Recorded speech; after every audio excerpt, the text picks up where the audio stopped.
मैं अन्नू यूपी 45 अपने चैनल पे आप सभी का स्वागत करती हूँ। भगवान से ही प्रार्थना करती हूँ कि आप सभी लोग अपने अपने घरों में स्वस्थ और मस्त रहें।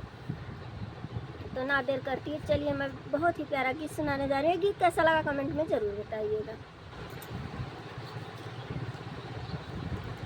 रात राजा बोला मैं धनाई बुकीना, रात राजा बोला मैं धनाई बुकीना,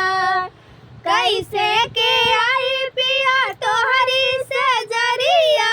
कैसे के आई पिया तोहरी से जरिया, देखा माई तोहार जगत बाटी कीना, देखा माई तोहार जगत बाटी कीना, रात राजा बोला मैं धनाई बुकीना, रात राजा बोला मैं धनाई बुकीना,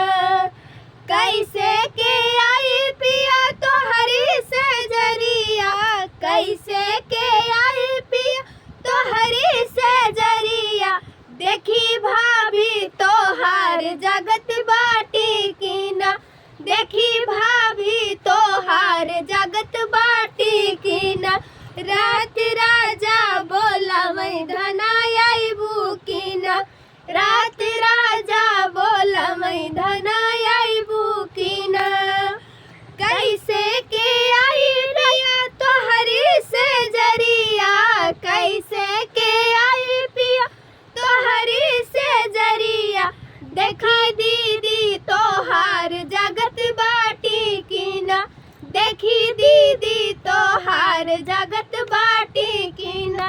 रात राजा बोला मैं धनाई बुकीना, रात राजा बोला मैं धनाई